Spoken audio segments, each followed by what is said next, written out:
desde su expertise, desde su experiencia, y luego ya, si todos los que están aquí en la sala quieren abrir el diálogo, pues abrir, levantar la mano y platicar de forma abierta sería como lo más grato. O sea, este es un espacio donde podemos conversar de forma, digamos, amena, no es un espacio con tiempos restringidos. Básicamente la idea es que podamos compartir inquietudes y que podamos llegar a diferentes pues como que temas en común de interés.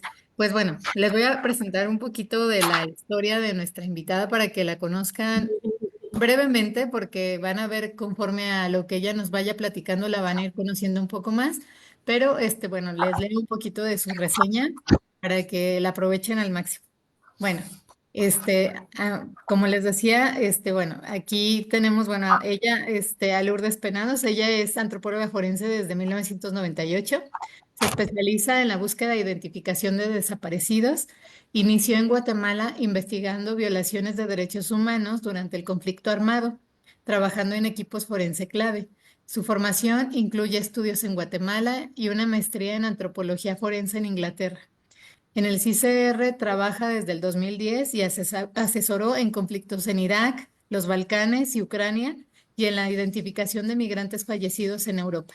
Coordinó el programa forense en México y Centroamérica y actualmente es asesora del CICR en Guatemala. Y pues bueno, hoy nos va a hablar del derecho internacional de las personas fallecidas. Así es de que, pues bueno, aprovechen, disfruten. Bueno, disfruten, sé que es un tema fuerte, pero me refiero a que puedan, pues desde una experta, conocer como este tema, y ahora sí que abrir todas las dudas, comentarios, al final, ¿sí? Bienvenida, Lourdes, y gracias por tu tiempo. Muchas gracias, Adri, y disculpas por la tardanza, un poco de dificultad de sumarme a la llamada, pero pues agradezco mucho la invitación a este espacio y a hacer esta presentación.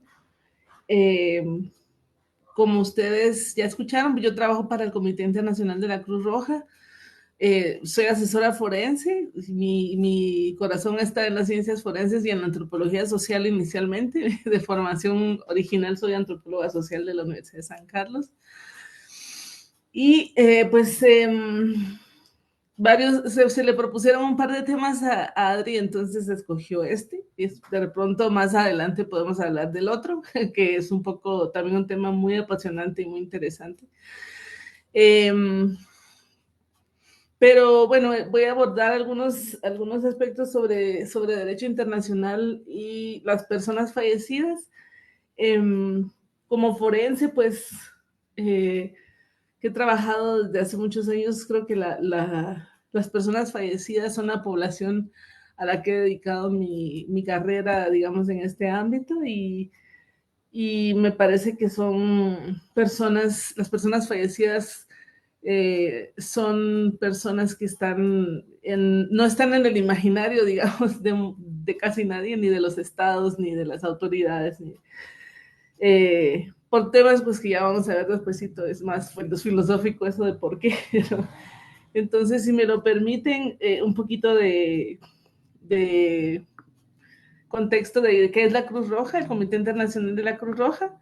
El comité, pues, es una organización independiente y neutral que tiene el cometido de prestar protección y asistencia humanitaria a las personas afectadas por conflictos armados y por otras situaciones de violencia. Eh, Como ustedes seguramente conocen, pues la labor del CICR se funda en los convenios de Ginebra de 1949 y sus protocolos adicionales, y en los estatutos de la institución y del movimiento de la Cruz Roja, que es, ya vamos a ver un poco más adelante qué es el movimiento. Entonces, protección de la vida y la dignidad de las víctimas, esto es algo que, bueno, vamos a hablar varias veces, voy a mencionarlo porque es como el centro de la acción del CICR. Y el comité, pues, es la institución guardiana del derecho internacional humanitario, que es más conocido como las leyes de la guerra o las leyes de los conflictos. el Comité Internacional de la Cruz Roja es parte del Movimiento Mundial de la Cruz Roja y de la Media Luna Roja, que está conformado por el Comité Internacional, que es, como les dije, el garante de los convenios de Ginebra del derecho internacional humanitario, las sociedades nacionales, como les llamamos dentro del movimiento, pero que son la Cruz Roja Nacional de cada país o la Media Luna Roja en los casos de los países islámicos. Y en el caso de Guatemala, pues la Cruz Roja guatemalteca es nuestra entidad, digamos, hermana aquí en el país. Y la Federación de la Cruz Roja, que es la asamblea, digamos, de las 191 sociedades nacionales, o sea, de las Cruces Rojas del mundo. El comité pues tiene principios, son 7 principios fundamentales que creo que son los que orientan nuestro trabajo, que son humanidad, imparcialidad, neutralidad, independencia, voluntariado, unidad y universalidad. Y derivado de estos principios, pues nuestra práctica de la confidencialidad está arraigada y es crítica para nuestras actividades en el terreno. Esto nos permite pues hablar con las autoridades y con las partes de los conflictos y de alguna manera tener algún tipo de influencia para, digamos, promover esta protección de las personas que están, que son víctimas de los conflictos y que no participan más en los conflictos, como los prisioneros de guerra, etc. Entonces,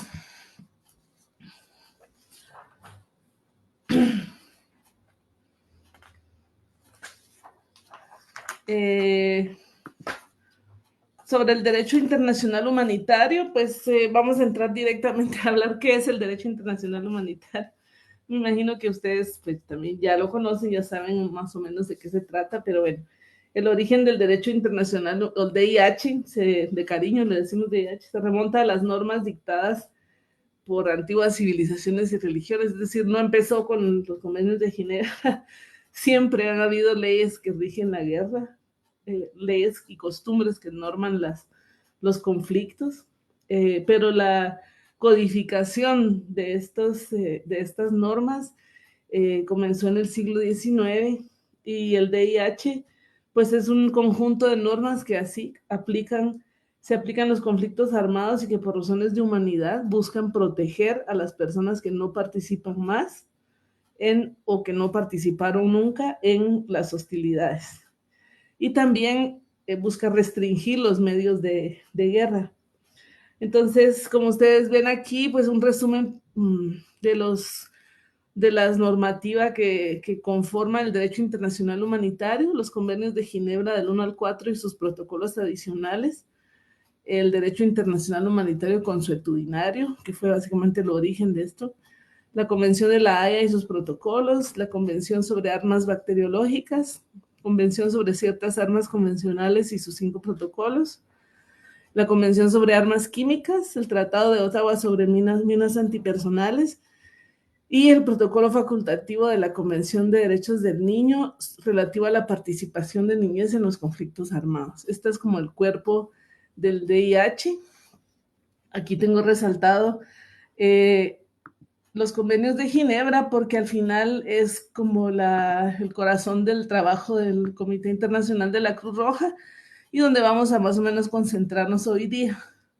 Entonces aquí están desglosados los convenios de Ginebra y a qué población protegen o se orientan, digamos. Entonces, van a ustedes ver aquí que el convenio 1 sobre todo es Fuerzas Armadas en campaña, lo puse así como muy resumido. El convenio 2, Fuerzas Armadas en el mar. El 3 se refiere a prisioneros de guerra. El 4 son personas civiles en tiempos de guerra. El 5, el protocolo adicional 1, perdón, son las personas civiles en conflictos armados internacionales. Y el protocolo adicional 2 es el que se refiere a personas civiles en conflictos armados no internacionales. Entonces, en resumen, digamos de manera muy general, estos convenios a estas poblaciones es que se refieren. En el comité, pues en la página del Comité Internacional está compendio de todos los tratados de VIH, todas las normas, todos los acuerdos del VIH consuetudinario. Es una página bastante completa. Allí les incluí el vínculo por si ustedes tienen interés de darle una leidita o de usarla como fuente para alguna investigación que quieran realizar, ¿no? Hay algunos que no están en español todavía, pero casi todos ya están traducidos. Entonces es una fuente bastante importante, ¿verdad? De información. Y bueno, ya entrando al tema de las personas fallecidas, ¿qué dice el derecho internacional humanitario? Dice mucho sobre las personas fallecidas.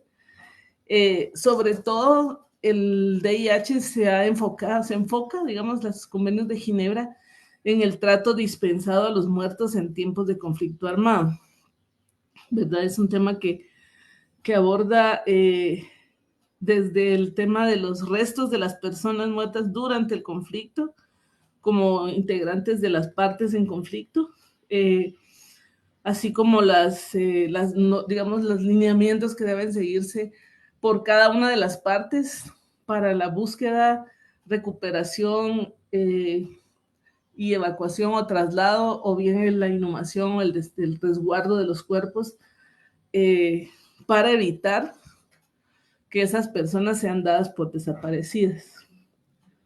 Entonces, en los convenios de Ginebra, en los 4 hay elementos respecto al tratamiento de las personas fallecidas.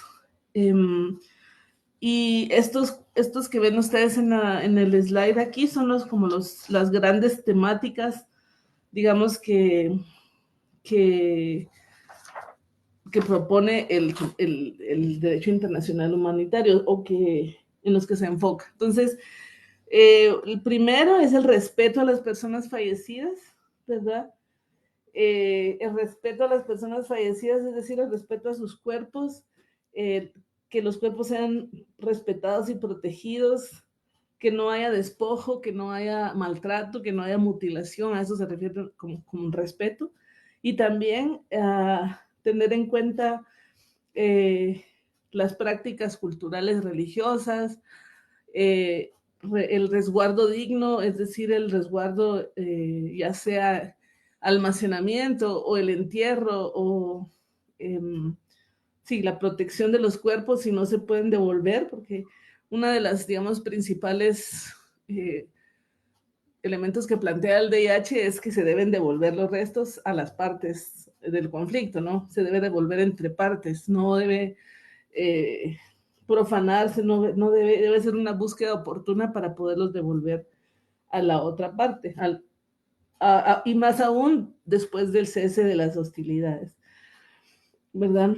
El otro gran pilar, que es la identificación de los fallecidos, y ahí se trata de hacer todos los esfuerzos por identificar a las personas fallecidas, registrando a las personas antes de los conflictos, es decir, ahí entra también el tema de las Fuerzas Armadas, y de los grupos armados, cómo identifican a sus propios integrantes para que en un momento de combate no vayan a quedar perdidos y no se puedan identificar de ninguna manera. De tal cuenta, ustedes han visto pues que hay usos diferentes ya sea registros dentales, se usa estas plaquitas que se ponen en el cuello con el nombre y el tipo de sangre, que sé qué. Algunos países harán pruebas de ADN, que es perfiles de ADN de sus soldados, qué sé yo. Depende del ejército de cada país o del cuerpo armado, pues cómo identifica a sus propios integrantes más allá de la ropa, ¿verdad? La prohibición explícita, digamos, de la profanación, que es más allá del respeto, que puede ser cualquier cosa. Hay una prohibición explícita de profanar los restos de las personas fallecidas, que incluye violentar las tumbas o maltratar los cuerpos, ¿verdad? Ahí pues hay ejemplos de de violaciones recientes que podemos hablar después durante la plática y también podemos hablar de contextos que no son de conflicto donde se ha visto ese tipo de actuaciones, ¿no? Y puede discutirse como desde la luz de la ley. Y luego, pues, un pilar fundamental es la información a los familiares. O sea, las partes en conflicto deben facilitar la búsqueda de información sobre las personas desaparecidas en un conflicto, que es como los perdidos en acción, ¿no? Los missing in action, y informar de todas las acciones a los familiares. Y finalmente, pues documentar y registrar, porque esto es la base de proporcionar información a los familiares, ¿verdad? Entonces, estos son como los grandes pilares de la información. Pero, y respecto a las obligaciones específicas del derecho que dice el DIH, entonces aquí hice un pequeño gráfico, las obligaciones de los estados que han ratificado los convenios de Ginebra, que son casi todos, incluyen pues la obligación de buscar, recoger y evacuar a los muertos, la obligación de identificar, la obligación de asegurar un destino final digno, inhumación o cremación de cuerpos identificados, restitución de los restos y efectos personales de los fallecidos, marcar claramente y respetar y mantener las tumbas de las personas fallecidas de las partes, de cualquiera de las dos partes, ¿no? También incluyen las obligaciones, pues, mantener listas de las tumbas. Si se hacen tumbas colectivas, asegurar que sean respetando, digamos, los principios de manejo de cadáveres, el trato debido a los muertos, facilitar las exhumaciones de cuerpos para devolver los cuerpos a la parte contraria, digamos, en caso de conflicto. Y aquí, bueno, solo una acotación que, bueno, esto aplica en el marco del derecho internacional humanitario, aplican en casos de conflicto, ¿verdad? Entonces, conflicto armado internacional y no internacional. Entonces, hay como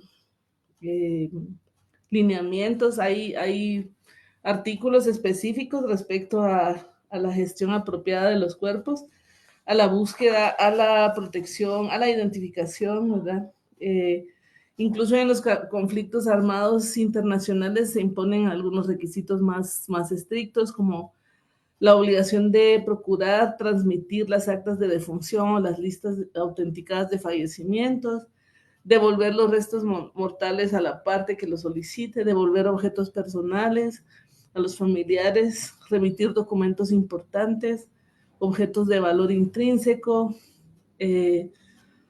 facilitar y legalizar los testamentos de los prisioneros de guerra y de los internados civiles, investigar las muertes de los detenidos y procesar a los responsables y conservar los testamentos de los reclusos. Esos son, digamos, obligaciones más específicas que van más allá de los propios cuerpos, ¿verdad?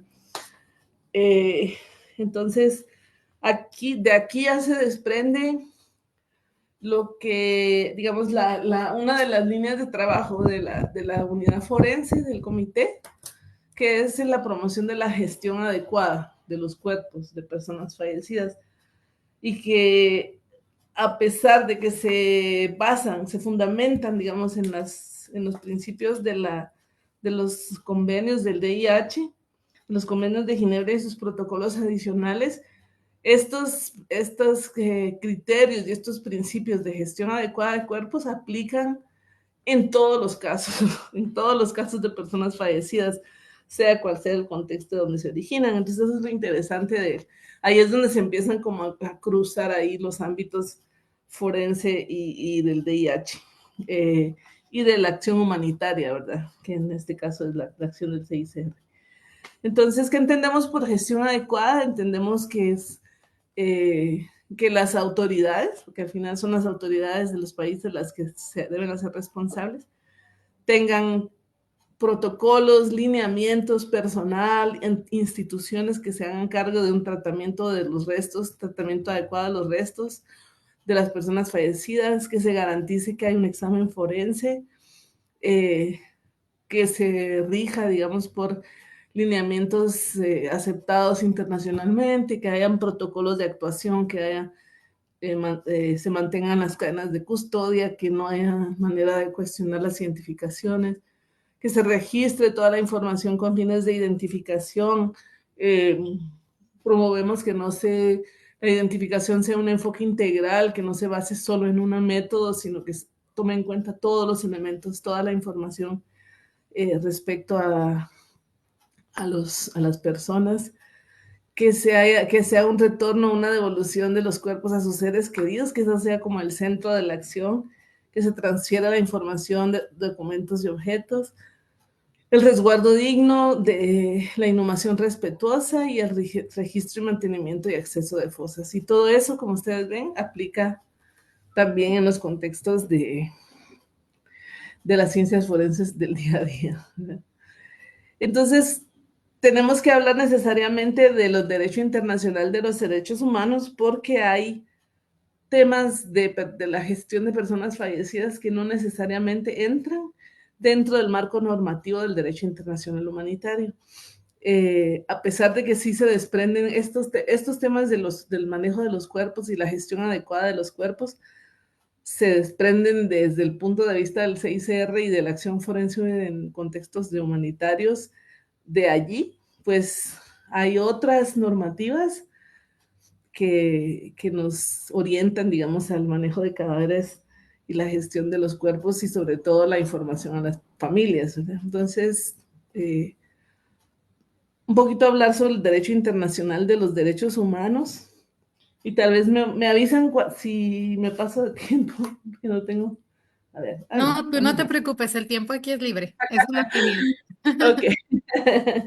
Gracias, Adri. Bueno, entonces, un poquito sobre derecho internacional de los derechos humanos, que es, bueno, el que los estados asumen, digamos, obligaciones y deberes en virtud del derecho internacional de respetar, proteger y realizar los derechos humanos. No me puse a buscar, busqué un poquito sobre de dónde salen los derechos humanos y de dónde vienen, no es una cosa inventada tampoco recientemente, ni por Occidente. Eh, pero bueno, aparte del origen de los derechos humanos, la normativa creada, digamos, es amplia respecto a los derechos, en cuanto a los derechos humanos. Aquí una pequeña, digamos, resumen de lo que existe. Hay eh, instrumentos como declaraciones, aquí están muchas, ¿verdad? Comenzando con la Declaración Universal de los Derechos Humanos y luego los derechos del niño, sobre los derechos de las personas con discapacidad, el derecho al desarrollo, etcétera, etcétera, etcétera.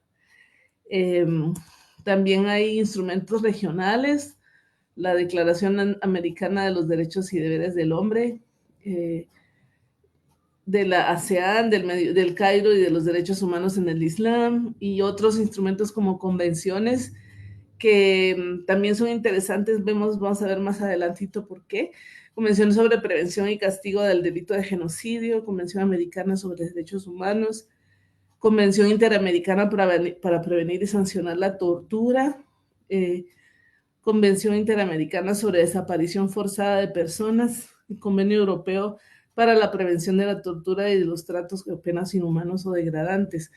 En estos instrumentos principalmente se tocan temas que son centrales, digamos, para el trabajo forense y de búsqueda de personas y de identificación de personas fallecidas. Entonces, por eso los resalté aquí. Y bueno, en estos instrumentos de derechos humanos, específicamente en donde se habla de personas fallecidas. en la Declaración Universal de los Derechos Humanos, Pacto Internacional de Derechos Civiles y Políticos y los demás allí mencionados, aunque no se hable estrictamente de los muertos, se habla, digamos, se habla de la vida y se habla del derecho a la vida y de otras normativas de las que se desprenden, incluso el de no ser sometidos a tortura ni a malos tratos, la protección contra la desaparición forzada, y allí sí se habla de la, ya sea que se hable específicamente de la obligación de proteger a los muertos o de, de cómo acciones relacionadas con las personas desaparecidas o fallecidas pueden calificarse, por ejemplo, como tortura. Eso es, hay una, digamos, ya una normativa que menciona esto, ¿no? Que, que trata de proteger a las personas vivas de lo que produce no saber el suerte y paradero de su ser querido o no tener el cuerpo de su ser querido. Y pues el derecho penal internacional, por supuesto, habla sobre las personas fallecidas, porque es como base para las decisiones, ¿verdad?, que se toman. Allí, pues hay que hablar del Estatuto de Roma de la Corte Penal Internacional, ¿verdad? Y el derecho penal internacional, sobre todo, se refiere a la rendición de cuentas individual por las violaciones más graves a los derechos humanos. Y qué otra violación más grave que la violación del derecho a la vida, ¿no? Y las tipifica también, tipifica como delito algunos tratos infligidos a los muertos. Mencionó aquí específicamente el Estatuto de Roma de la CPI, tipifica como crimen de guerra la mutilación de cadáveres en los conflictos armados, considerada como la comisión de atentados contra la dignidad personal. Y los tribunales internacionales también han considerado que los malos tratos y la falta de respeto hacia los muertos cumplen elementos constitutivos de otros crímenes. Aquí específicamente en el caso del Tribunal Internacional para el enjuiciamiento de los responsables de las violaciones en el territorio de la ex Yugoslavia, dictaminó respecto a malos tratos infligidos a los cadáveres como parte de pruebas de la intención de destruir al grupo de musulmanes de Bosnia y por tanto de cometer genocidio, ¿verdad? Entonces, esto está como específicamente normado en el derecho internacional humanitario. Y hay otros instrumentos que también hablan de las personas fallecidas que están fuera, digamos, del ámbito de los conflictos, como les mencionaba antes, del listado que puse allí, y que también son las poblaciones a las que se enfoca un poco el Comité de la Cruz Roja. Una de ellas es la respuesta ante situaciones de desastre. Allí hay un documento que es la Carta Humanitaria y Normas Mínimas para la Respuesta Humanitaria de 2011 y los principios rectores para la gestión digna de las personas fallecidas en emergencias humanitarias y para la prevención de las desapariciones. Estas pues son instrumentos que promovió que ha promovido el comité. La Carta Humanitaria de 2011 fue publicada por un proyecto que se llama Esfera y pues prevé una serie de normas universales mínimas sobre la disposición final de los cadáveres que debe realizarse de manera digna, culturalmente apropiada y basada en buenas prácticas de salud pública. Y en el tema de los principios rectores que ustedes ven ahí, pues hubo una iniciativa en el año 2018 en el marco de un proyecto llamado Personas Desaparecidas y la Unidad Forense del CICR, junto con el proyecto Derecho a la Verdad de la Fundación Nacional para la Ciencia de Suiza y la Facultad de Derecho de la Universidad de Ginebra, que convocó a expertos del mundo para formular estos principios rectores para la gestión digna de las personas fallecidas en emergencias humanitarias y para la prevención de desapariciones. Y finalmente, pues otra población que también hay instrumentos que se enfocan aunque sea de manera muy general respecto a las personas fallecidas, a las personas migrantes. Ahí me refiero a la Convención Internacional sobre la Protección de los Derechos de todos los trabajadores migratorios y de sus familiares. En este artículo que menciono ahí, se exige a los estados que faciliten siempre que sea necesario la participación de la repatriación al estado de origen de los restos mortales de los trabajadores migratorios o sus familiares. Y el Pacto Mundial para la Migración Segura, Ordenada y Regular de 2018, en el objetivo 8, habla de salvar vidas y emprender iniciativas internacionales coordinadas sobre los migrantes desaparecidos. Entonces, hay otros instrumentos que se han elaborado que no son vinculantes, digamos, pero que sí son, dan una base, digamos, operativa para las acciones respecto a la búsqueda y recuperación e identificación de personas fallecidas en diferentes contextos. Aquí, pues me refiero nuevamente a las otras situaciones de violencia o violencia, no quisiera decir cotidiana, violencia del día a día, violencia por otras situaciones que no sean conflicto, emergencias, desastres y migración. Y pues ahí están recomendaciones de las Naciones Unidas sobre personas desaparecidas, recomendaciones de Interpol sobre las víctimas de desastres, identificación de las víctimas de desastres, las recomendaciones del CICR que ya les comentaba, y las recomendaciones de la Organización de la Unión de la Salud sobre la gestión de cadáveres en situaciones de emergencia.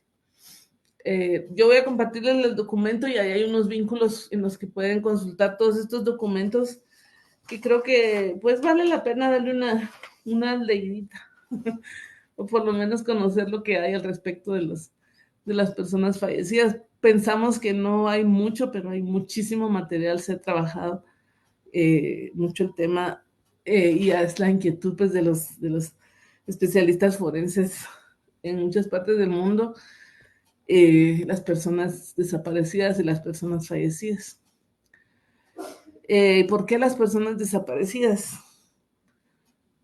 Porque en todos estos contextos de donde hemos hablado, el mal manejo, la mala gestión, la gestión inadecuada de las personas fallecidas produce o provoca o crea, digamos, este problema de personas desaparecidas. Más allá de la desaparición forzada como delito, como tal, las acciones específicas que se hacen para desaparecer, para, digamos, llevarse, porque nadie desaparece, nadie desaparece en el aire, o sea, la gente se la llevan y la llevan a algún lugar.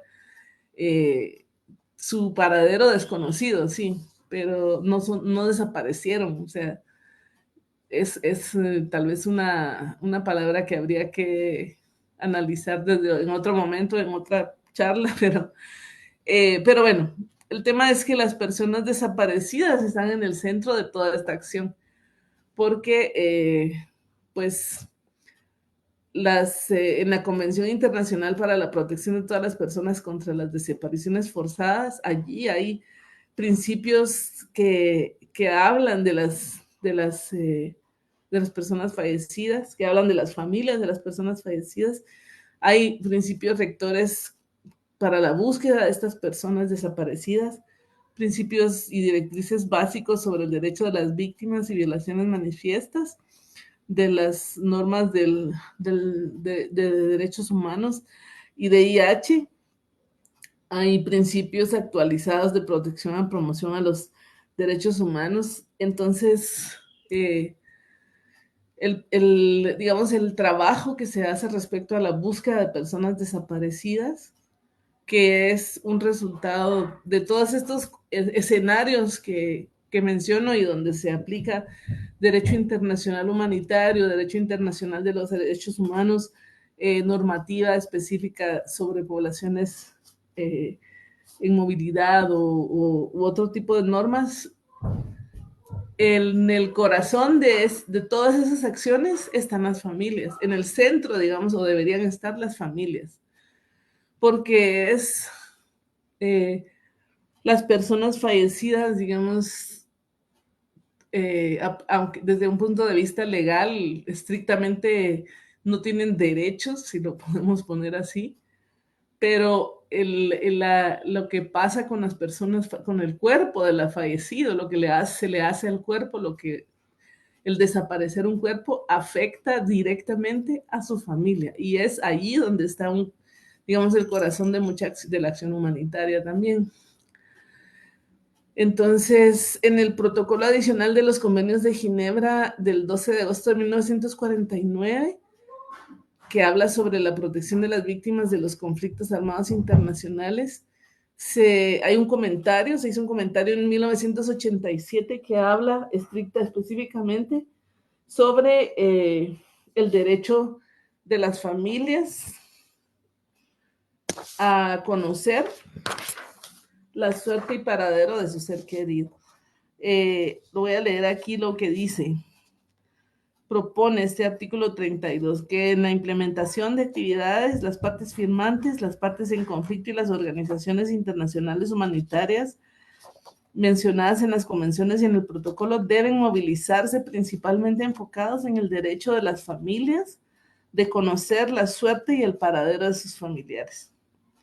Que básicamente todo lo que hemos hablado de la normativa internacional, del derecho internacional humanitario y de derechos humanos, se refiere a las personas fallecidas y al respeto y a la dignidad para dar respuesta a las familias. Entonces, es el centro de la acción humanitaria y las familias pues pueden invocar su derecho a la vida privada y familiar, cuando se les priva la posibilidad de visitar la tumba de sus familiares, por ejemplo, de participar en las ceremonias de inhumación o recuperar el cuerpo sin demoras excesivas, o cuando se les niega información sobre la ubicación de las tumbas.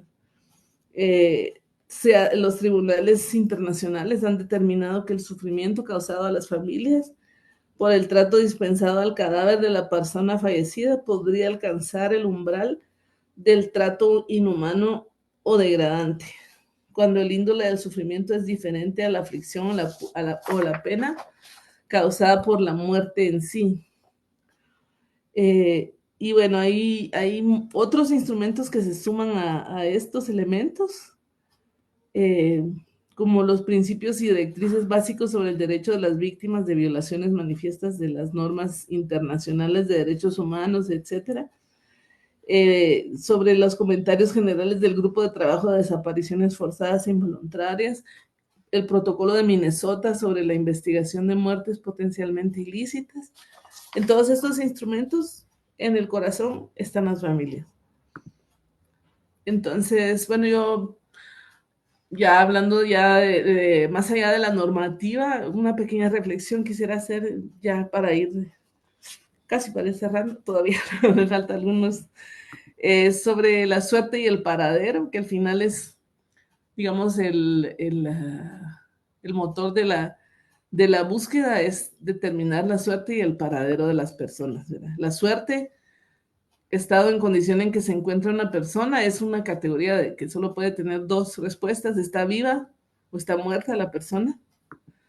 Y el paradero, que es el recorrido, las circunstancias que llevaron a esa suerte, la localización física de esa persona, ¿verdad? Entonces, cuando hay personas fallecidas sin identificar, cada cuerpo, digamos, cada cuerpo es una suerte, y la suerte, cada cuerpo es una suerte sin paradero, no, perdón, es un paradero, si está el cuerpo es un paradero, pero no sabemos la suerte, no sabemos cómo llegó a estar fallecida esa persona, cómo llegó ahí. O no sabemos tampoco su identidad, en el caso más grave, ¿no? Entonces, la búsqueda tiene que enfocarse en los dos aspectos, a nuestro parecer. Tanto clarificar, esclarecer qué pasó, cómo llegó la persona a estar en tal lugar y dónde está, ¿verdad? Devolverle su nombre, recoger el cuerpo, reencontrar los restos. Y esto es fundamental y también, digamos, es un reto porque en muchos casos esto no es posible. No es posible encontrar el cuerpo porque ya el cuerpo ya no está. El cuerpo de veras desapareció físicamente, se hizo desaparecer. Ya sea, por ejemplo, en los casos de migración, el cuerpo, las personas salen de un puerto en Asia hacia Europa y naufragan. Esos cuerpos jamás se van a encontrar. Quedaron en el Mediterráneo, que está lleno de cuerpos seguramente, o quedaron en el fondo del mar, se los llevó a la corriente, quién sabe hasta dónde. Pero sí se puede investigar porque a la ruta que van siguiendo los migrantes van dejando información, dónde estaban, llamadas, contactos, trabajo, etcétera. Esa investigación puede ayudar a dar una respuesta a la familia, aunque no reciban el cuerpo de su ser querido. En los casos de conflictos, de pronto hay casos como particulares que podían hablarse sobre eso, ¿no? Sobre la dificultad de encontrar lo físico, pero la posibilidad de encontrar respuestas.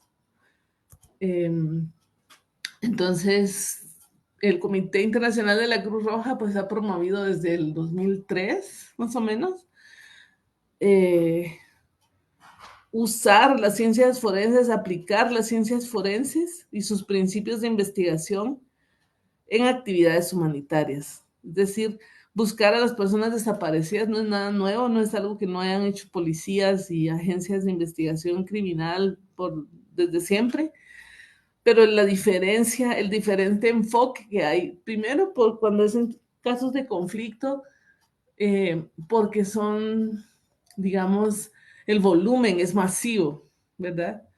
Las instituciones de los países generalmente no están preparadas para responder a, a números así, a cifras gigantescas de personas fallecidas o desaparecidas. No tienen las herramientas para la gestión de información, para tratar cuerpos, para buscar, no hay equipos suficientes. Entonces, todo eso son elementos que parecieran muy simples, pero que hay que discutirlos con las autoridades, con quienes designan presupuestos, con quienes toman decisiones a nivel de las instituciones. Eso es parte también de la acción forense del CICR, hacer ver que se necesita invertir en las ciencias forenses, se necesita invertir en academia de educación, en academia para formación de futuros profesionales de ciencias forenses, especializados en búsqueda humanitaria, especializados en gestión de datos. Es decir, hay un montón de diferentes temas que deben fortalecerse y que pues se ha ido haciendo lo que se ha podido en la historia sobre todo de América Latina, ¿no? También con un intercambio que ha habido de sur a sur que ha facilitado desde experiencias de otros países que han avanzado, digamos, más rápido. Entonces, bueno, una preocupación del CICR y desde lo forense, de la acción forense, es cómo es el qué es lo que se necesita mejorar, hacer, estandarizar. Pues ya hablamos un poquito de eso, la búsqueda, la recuperación, la documentación, la identificación, la información a las familias, el resguardo destino final.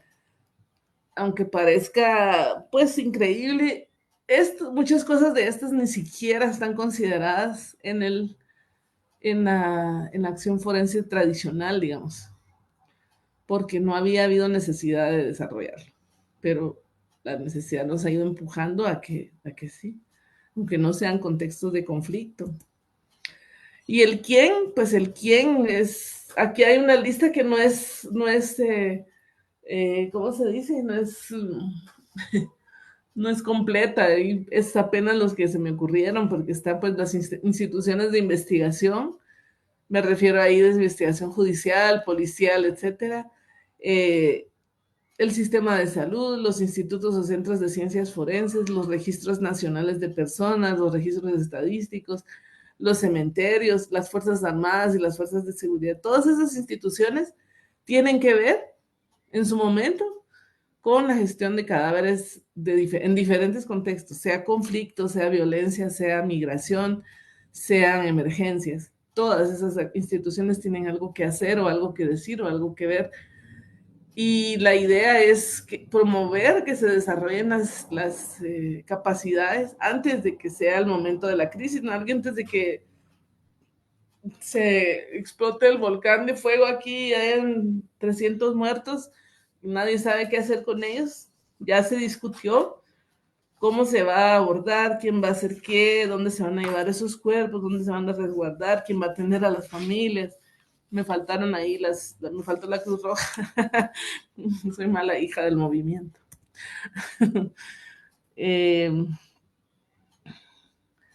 y bueno, la, la búsqueda de las personas desaparecidas que, y de las personas fallecidas sin identificar es como un derecho, ¿verdad? Es necesario promover la adopción de marcos jurídicos y normativos nacionales idóneos, establecer estructuras, procedimientos, mecanismos pertinentes y bien coordinados, porque eso va a ayudar a prevenir las desapariciones, ayudar a buscar e identificar a personas desaparecidas, gestionar adecuadamente cadáveres, atender a las necesidades de las familias y pues los mecanismos son crear mecanismos es lo que puede permitir dar respuesta a hacer esto que estamos mencionando, ¿no? Algunos mecanismos que yo quisiera compartirles aquí, pues que existen o que se han creado. Eh, hay mecanismos en países como Argentina, Brasil, Chile, Colombia, Armenia, en otros continentes, Armenia, Azerbaiyán, Bosnia y Herzegovina, en la República Islámica de Irán, en Irak, Kosovo, Líbano, Libia, México, Panamá, Perú, Serbia, Sudáfrica, Sri Lanka y Uruguay. Todos estos crearon mecanismos de coordinación para facilitar la armonización de los esfuerzos de búsqueda entre las antiguas partes de conflictos, como en el caso de Bosnia, Croacia y Serbia, Chipre, etc. Y estos mecanismos, pues, en cada lugar tienen una naturaleza, una conformación diferente. Son entidades o instancias multilaterales que se establecen, ya sea que las establecen las partes después de un conflicto armado, con o sin intervención de intermediarios neutrales para intercambiar información, eh, mantenerse actualizados sobre avances de búsqueda y para informar a los familiares. Entonces, esas son como algunas acciones que se impulsan, digamos, pero hay mucho por hacer y aquí sí quiero enfocarme específicamente sobre las personas fallecidas, porque sí nos parece que, a mí personalmente, pues me parece que es una población desatendida. Razones hay, ¿no? Porque nadie le gusta hablar de la muerte, nadie quiere enfrentar su propia mortalidad. Eso ya es otra historia. Lo podemos discutir un poquito. Me gustaría hablar un poco más sobre ese enfoque pero no existe, digamos, mundialmente, no existe un conjunto claro de normas ni conjunto de principios rectores para recordar a los estados la obligación de proteger y respetar los cuerpos de las personas fallecidas en todas las circunstancias. O sea, hay normativas sobre conflictos, normativas sobre búsqueda de personas desaparecidas, pero no hay como una normativa clara sobre los muertos como entes. Pues eso también ayudaría a los estados a apoyarse mutuamente, ¿no? Para asegurar el trato con dignidad. Incluso el definir qué es dignidad, qué se entiende por dignidad, cada país lo hará según sus criterios, creencias, culturas, etcétera, ¿no? Eh, la, la, como yo lo entiendo, pues tenemos todos la misma dignidad como seres humanos, vivos y muertos, ¿no? Hay muchas personas con las que he discutido que no lo creen así, que piensan que los muertos ya no son, digamos, entes, ¿cómo se dice?, receptores de dignidad, no sé cómo expresarlo. Pero hay algunos avances que quise pues poner aquí y compartirles también que todo esto yo no me lo inventé, esto lo saqué de varios documentos que iban a estar las fuentes también, pero principalmente de un documento del relator de la ONU contra la tortura, que fue el jefe de la unidad forense del CICR, que es, digamos, quien ha promovido mundialmente, creo yo, esta poner en primer lugar a las personas fallecidas. Morris Tidball es su nombre. Entonces, bueno, en India, en la constitución de la India recoge el derecho a la dignidad, y el Tribunal Supremo de ese país ha interpretado como extensivo a los muertos este derecho. El Código Civil de Francia señala que el respeto debido al cuerpo humano no cesa con la muerte. En Chile, un decreto de 1970 que dice que norma los procedimientos de defunción, y el Tribunal Supremo sostiene que si bien una persona fallecida no conserva su personalidad, su cadáver sí es merecedor de protección y regulación. El Tribunal Constitucional de Kenia también ha dictaminado que en el artículo 28 de su constitución, que la dignidad inherente a toda persona no termina con la muerte. Para mí esos son como avances que no, pues no pensé que existieran, que es muy bueno, ¿verdad? Hay normas, leyes específicas en países que obligan, por ejemplo, a obtener el consentimiento antes de utilizar un cuerpo con fines médicos o educativos. Normas sobre la retención de cadáveres en tanatorios públicos y su posterior traslado a un cementerio público. En Qatar, dice el Código Penal, prohíbe cualquier interferencia en los restos humanos en el lugar de enterramiento, injerencia en los funerales, y prohíbe ocultar cadáveres. Y en México, pues en México hay una ley en materia de desaparición forzada que tipifica como delito ocultar, desechar, sepultar o destruir restos humanos, con el fin de ocultar la comisión de un delito, ¿verdad? Entonces, y exige que antes de inhumar un cadáver o el resto de una persona no identificada, las autoridades competentes deben recabar e ingresar la información con el propósito de facilitar su futura identificación, por el contexto específico de México, donde pues esto ya pasó, ¿no? Ya se ha visto que también las autoridades y su accionar pueden resultar en la desaparición, digamos, de personas, en el sentido de desaparición administrativa. Se encontró un cadáver, se identificó por, qué sé yo, huellas o qué sé yo, pero nunca se reportó a la familia, ese caso se fue a la fosa común, esa persona queda como desaparecida, aunque no esté, aunque ya está identificada, ¿no?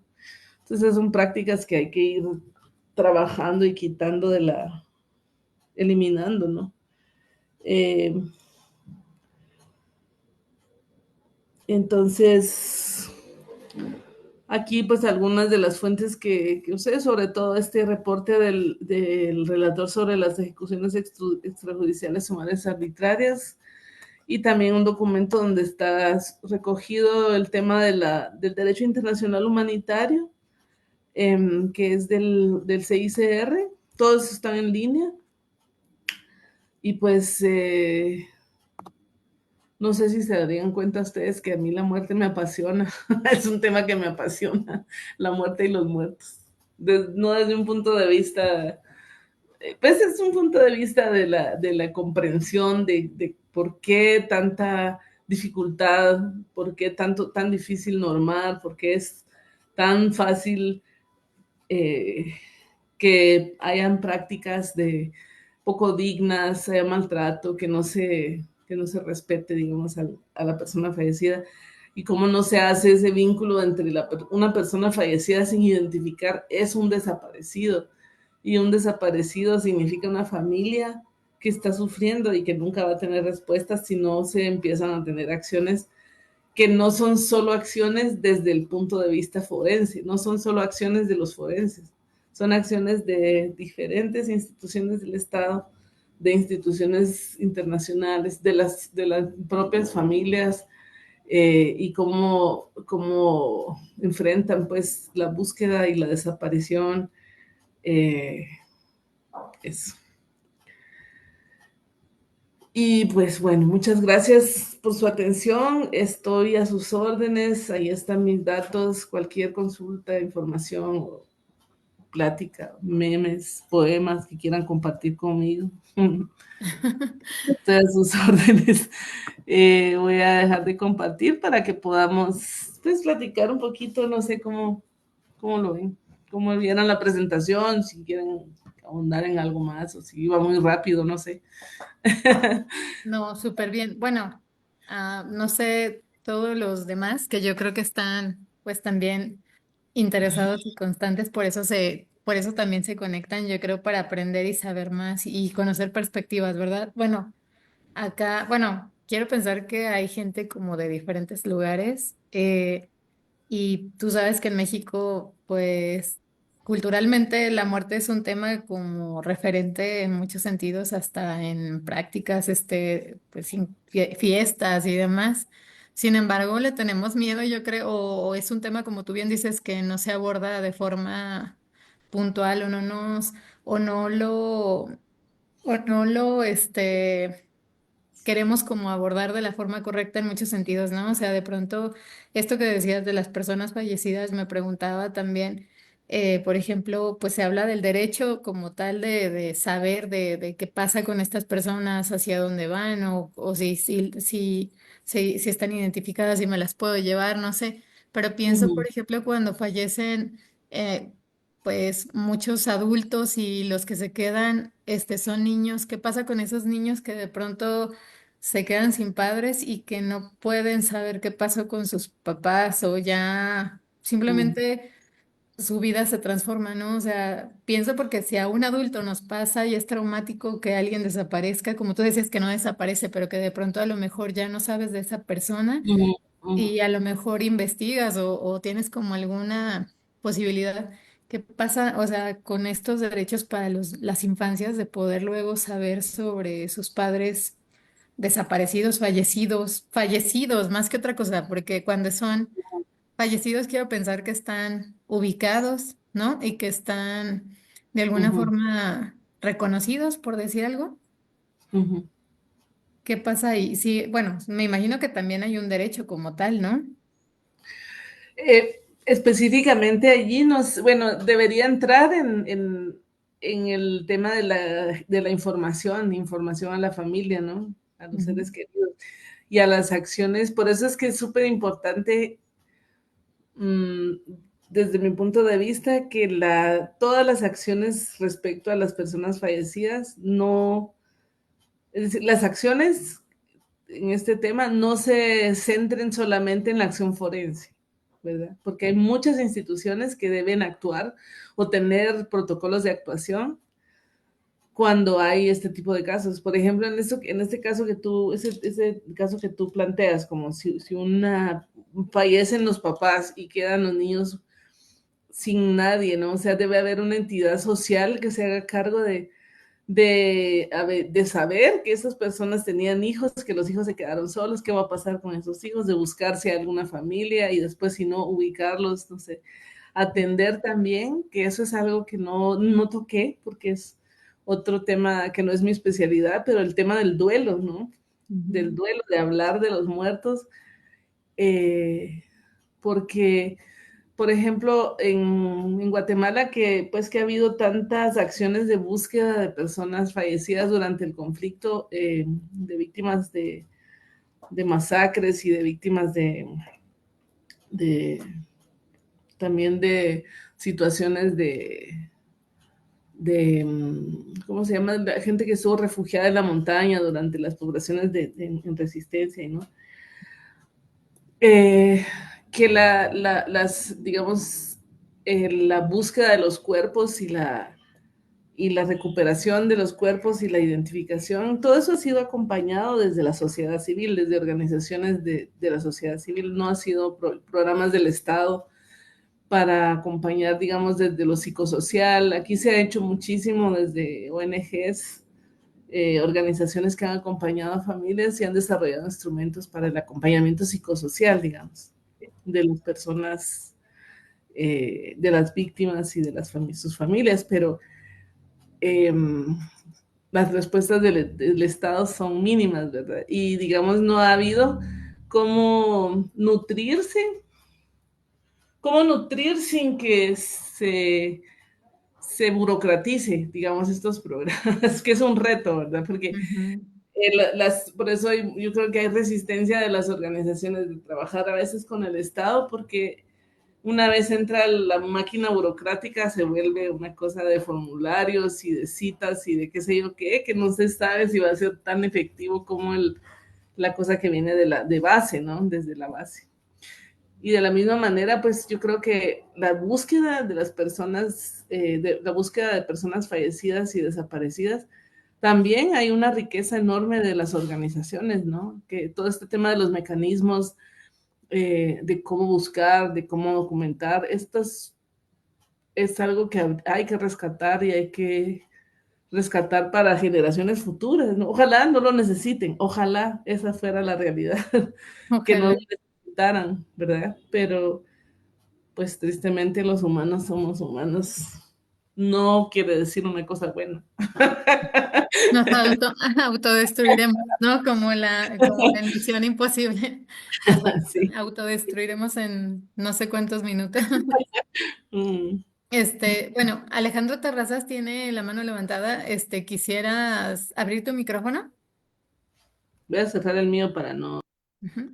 Hola, ¿qué tal? Bueno, primero que nada, un saludo, me disculpo porque no lograba entrar y llegué ya muy tarde. Posiblemente lo que voy a preguntar, pues lo dijeron en la primera parte de la charla, me disculpo de antemano. Lo otro es que el compañero Edward Severson dejó un comentario y preguntas. No sé si quisieras primero leerlo y luego yo ya participo, Muy bien, bueno, ajá. ¿no? Y Sí, y hay ya luego también otra participo. pregunta en el chat, perdón, en el Facebook, pero igual leo Ajá, esta de Edward y este, luego ya tú participas, ¿sí, Alejandro? Y luego ya vemos esa otra de ella. sí, perfecto. Bueno, dice Edward Luis, dice, lamentablemente me tengo que retirar, pero quiero felicitar a la ponente que me encantó escuchar el bello acento guatemalteco y sobre todo me ha quedado muy claro los fundamentos en el trabajo del CICR. Aparte, me gustaría preguntar sobre su experiencia de trabajo en México. Hemos visto que el trabajo y desarrollo de las ciencias forenses están siendo importantes y están jugando un papel fundamental en el procesamiento de la recuperación de restos desaparecidos. ¿Qué retos considera la ponente que tenemos en este país? Debido a que la confianza en las instituciones que procuran justicia son nulas, quisiera saber su opinión. Si puede contestar, al final, muchas gracias.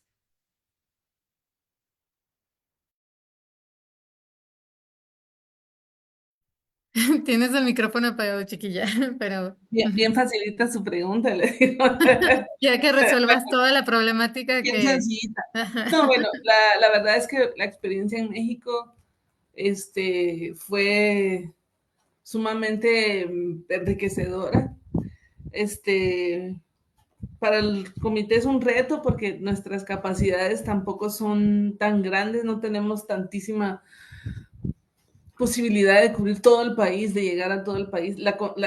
Digamos, la conformación de México como país federado, donde cada estado también tiene su propia estructura, dinámicas, problemáticas.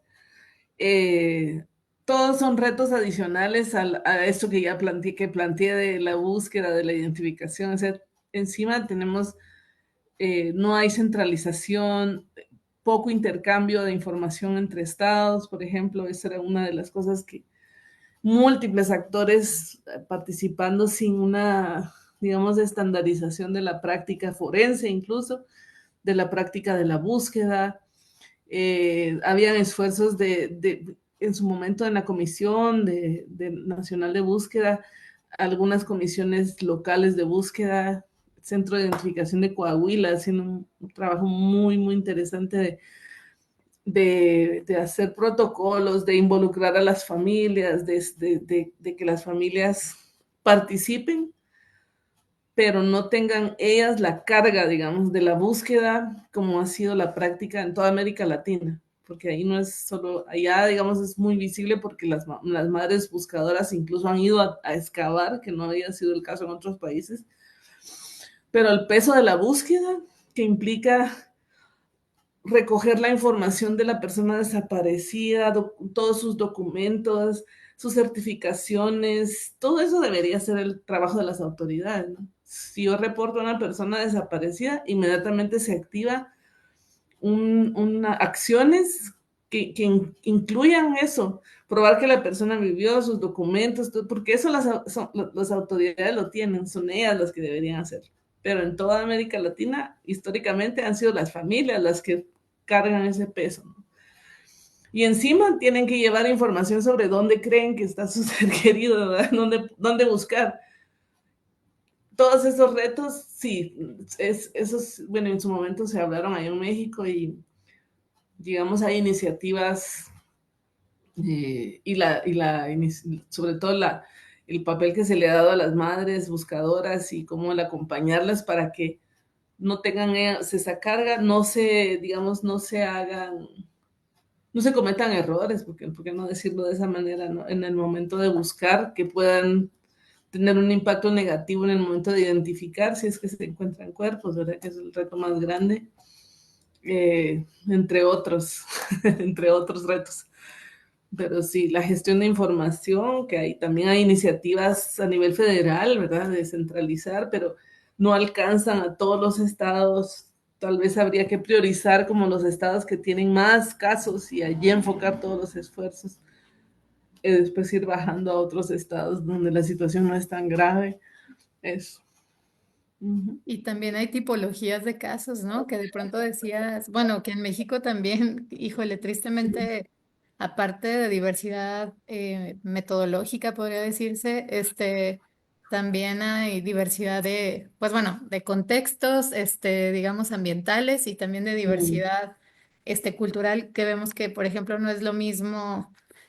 Bueno, cómo desaparecen en una zona o cómo es que le dan un Exacto, tratamiento a los cuerpos y en otro, ¿no? O sea, digamos, incluso son patrones, podría decirse, identitarios de grupos delictivos, ¿no? Y en ese exacto. sentido, yo creo que hace un poco como más complicado el tema. No lo sé, ¿cómo Sí. lo veas tú? Pero Sí, bueno. además también que es un reto, que ahí sí, bueno, es un reto grande, porque es un país, no es un país en conflicto. Todos los casos son casos donde debe actuar la fiscalía, donde debe investigarse a profundidad, donde debe tenerse como, donde se tiene pues un objetivo penal o Ujú. una, pero también que es digamos, la discusión que tenemos constantemente con las autoridades en todos los países donde trabajamos es una cosa no excluye a la otra. Trabajar bien un caso con todo lo que necesita seguirse, desde donde debe regirse para asegurar la persecución penal, no, no significa que no se pueda tener un enfoque humanitario. No pelean uno con el otro, digamos. Mm. Ujú. Porque uno se enfoca en dar respuesta a las familias, dar respuestas. El otro tiene otros objetivos, pero no pelean unos con los otros, ¿verdad? Y a veces se ve como si uno bloqueara el otro y no es el caso. No, no debería ser pues, el caso. Alejandro, tú ibas a hacer una pregunta. Bueno, serían un montón de Está bien. comentarios, Sí, porque Tania. esto da para muchísimo, Ujú. por supuesto, Sí, pero bueno, no nos queremos amanecer aquí. Primero, podríamos. quería comentar muy rápido que el comentario de Adriana cuando habló de estos niños que sobreviven me hizo recordar la situación en Argentina durante las juntas militares, donde a los padres los torturaban, los mataban, los tiraban al mar y a los niños se los daban en adopción a soldados Ujú. mismos del ejército, a miembros mismos de los verdugos, ¿no? Entonces, se da una destrucción de la identidad de los padres, pero también de la destrucción de la identidad misma del niño, ¿no? Se le quería incorporar precisamente a aquellos que eran los asesinos de sus padres, y esto pues es tremendo, ¿no? No sé, las implicaciones que esto tiene psicológicamente es brutal cuando empieza a salir a la luz que estos niños eran hijos de víctimas de desaparición forzada y que sus propios verdugos o familiares de los verdugos o gente relacionada con la casta militar que los había desaparecido era quien los tenía ahora como familiares, ¿no? Entonces, bueno, pues esto, digamos, es una solo me vino a la mente. Ya en cuanto a preguntar propiamente, me quedo pensando mucho, te digo, a lo mejor lo dijeron al principio de la charla, ¿quién queda vinculado por estos convenios y acuerdos? Entiendo que México ha firmado prácticamente todos, ¿no? Los Sí. convenios que has dicho, ¿no? Y también mencionaste, pues, que de todos modos no hay ningún castigo cuando México viola esos convenios o los ignora olímpicamente, no hay ningún mecanismo de sanción. De hecho, estamos viendo lo que pasó recientemente, como la ONU nos señaló por los casos de desapariciones forzadas, y en lugar de decir, bueno, reconozcamos qué está pasando, salió esta mujer, ni recuerdo el nombre, perdón, a decir que, que no era cierto, ¿no? Y que además México no iba a permitir intromisiones de la Ujú, ONU, que es una directa violación a los acuerdos que se firmaron. Entonces, no hay ninguna forma de sanción posible para esto. Y la otra era a quién vinculan estos convenios, únicamente al Estado o también a los ciudadanos. Es decir, y en qué etapa entran en funcionamiento. Pienso aquí en México, aplicándolo a la realidad mexicana, hay dos grandes grupos de desapariciones, ¿no? Eh, Desapariciones por el Estado, ¿no? Históricas, pero que aún hoy en día siguen sucediendo, ujú, y desapariciones de grupos armados, de grupos de delincuencia organizada que se les llama. Habría que analizar muy bien qué son estos grupos, porque de ujú, repente estos grupos cobran impuesto, que le llaman derecho de piso, intervienen en los caminos, y a veces también realizan obras públicas, es decir, ujú, están ocupando funciones del Estado, ujú, ¿no? De alguna manera. Entonces habría que analizar cuál es su estatus real. Pero bueno, más allá de eso, también pasa eso. Estos grupos a veces tienen interés en desaparecer la identidad de la víctima, eh, ujú, y luego entra lo que tú decías, ¿no? La parte que entiendo, si una fiscalía o si una institución del Estado omite por eh, ineficiencia o por desinterés la identificación de los individuos, entiendo que en esa parte, pues sí, es el Estado el que está también fallando, es decir, se le está negando dos veces su identidad a la víctima, ¿no? Pero ujú, no sé si haya una legislación o hay algo que contemple también si las penas, si se pudiera considerar como agravante para la parte del crimen organizado. Entiendo la situación con el Estado y que tampoco estamos cumpliendo con ella, por eso precisamente ujú, desarrollar desde diferentes frentes en la academia, en las instituciones, en las sociedades civiles, etcétera, los mecanismos para que esto no suceda. Pero no sé qué pasa entonces en el caso en que se demuestra que intencionalmente gente que no es del Estado, gente que es del crimen organizado, además de matar a la víctima, procuró su desaparición y trató de impedir a las familiares que buscaran a su víctima. Es decir, sabemos que muchas veces los familiares saben dónde está la víctima o dónde buscar, pero se les amenaza para que no agiten más el avispero, digámoslo así, ¿no? Entonces me pregunto si esto de algún modo está legislado, que funcione como agravante también esta violación al derecho fundamental tanto de la persona muerta como de sus familiares, del reconocimiento de su identidad y su trato digno. No sé si hay alguna legislación al respecto. bueno, sí, en México mencionábamos que existe en la ley, ay, perdón, me perdí, ¿dónde está la llamada? Aquí está. En México, pues en la ley general de materia de desaparición forzada está tipificado como delito, ocultar, desechar, sepultar, lo leo textualmente, destruir restos humanos con el fin de ocultar la comisión de un delito.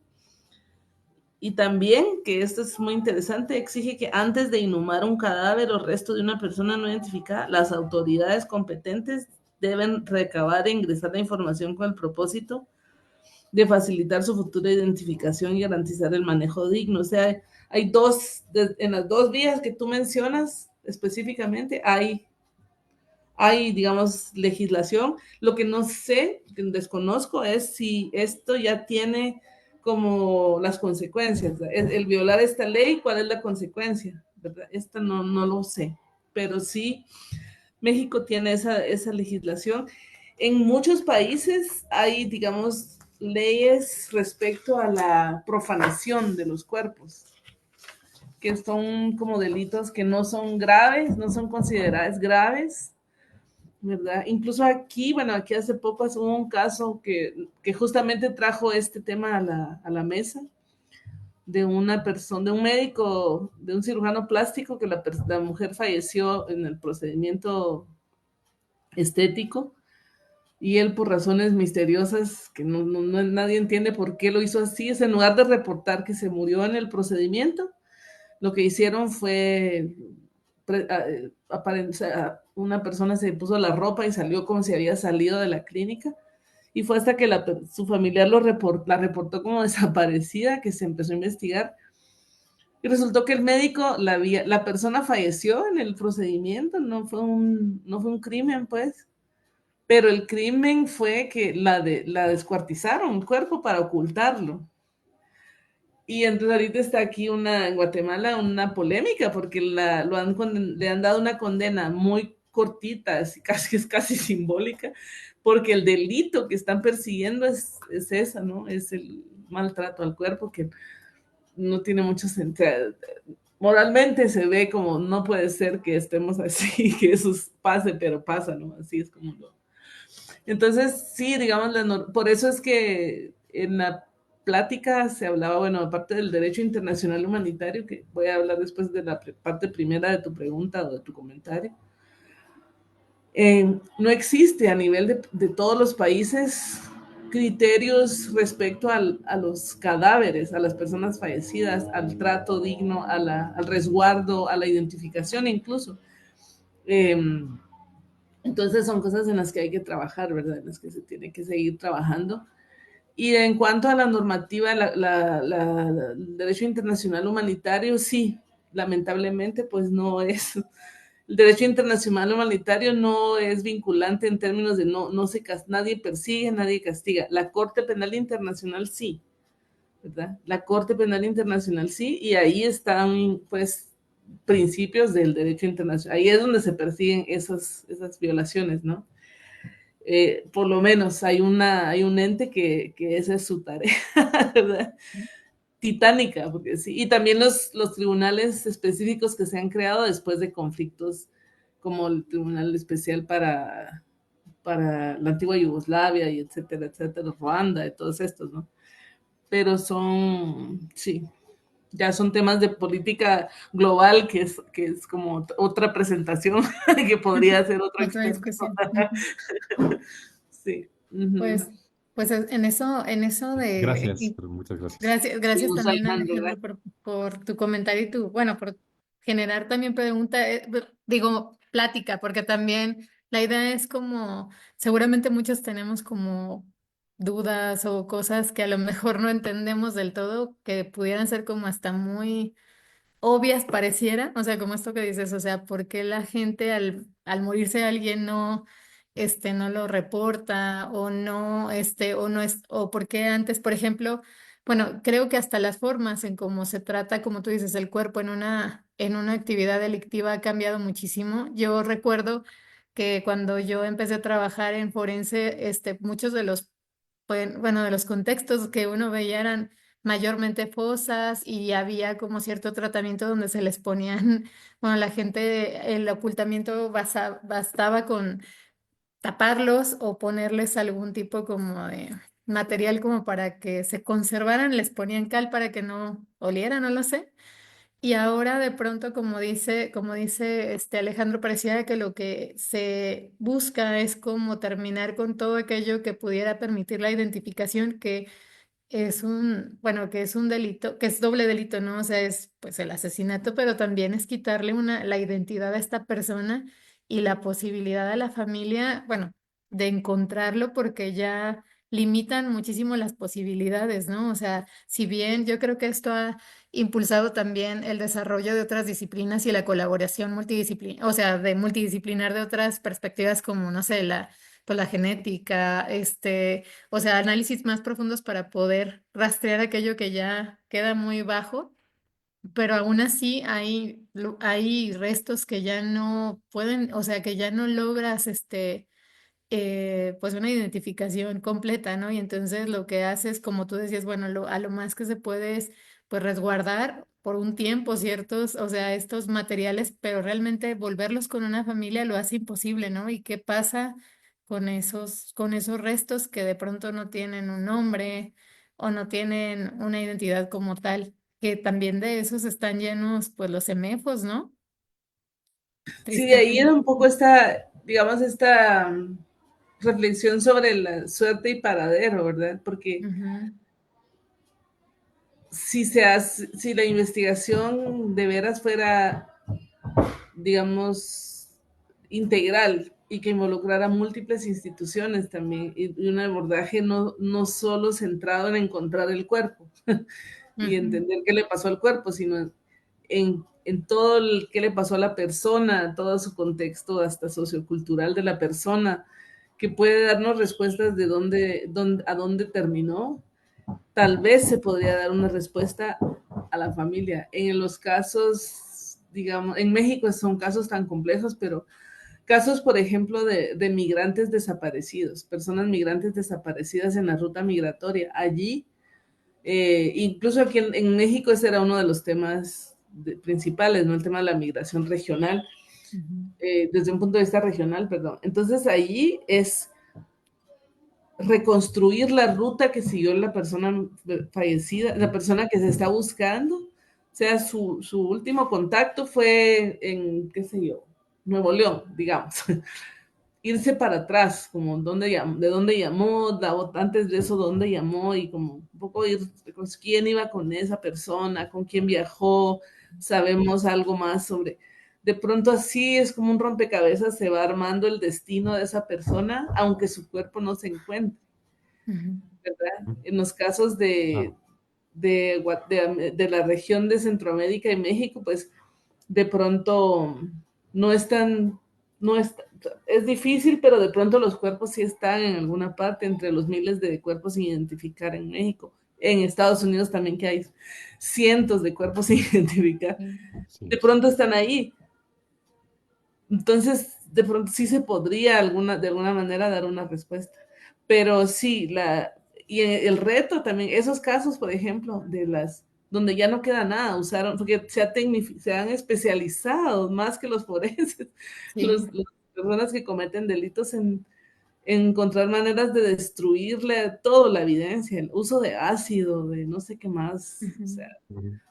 todo ese tema de cremar, de usar ácido, de usar qué sé yo qué, es un reto para el forense también y lo obliga a pensar, bueno, ¿qué puedo hacer yo como forense que no sea concentrarme en el cuerpo, ¿verdad?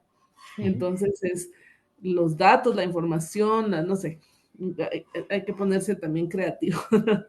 Más allá de tratar de extraer ADN de polvo, no sé, cosas así, ¿no? Que también eso puede ser, ¿no? Va avanzando la tecnología y se puede hacer cosas que ni soñábamos hace 20 años, pero Sí, pues con bueno, otros son países aparatos, que no hay recursos, ni laboratorios, ni, ¿verdad? Que no se tienen los millones de dólares para... ¿no? Pero ingenio, ¿no? De pronto luego uno ve, a mí me sorprende muchísimo cómo antropólogos, por ejemplo, a mí el grupo de antropólogos de Cuba siempre me Ujú, sorprende muchísimo porque pues siempre muchos piensan, bueno, Cuba, un lugar con ciertas restricciones y demás, pero son súper ingeniosos, tienen, o sea, tienen una habilidad grandísima, son observadores, miden, calculan y sacan un montón de respuestas de cosas pequeñitas. Yo sé que los casos de Cuba a veces, bueno, no tienen nada que ver con los nuestros de México, ujú, que es un lugar muy complicado, pero de todas formas, o sea, logran muchas cosas con ingenio y entonces yo creo que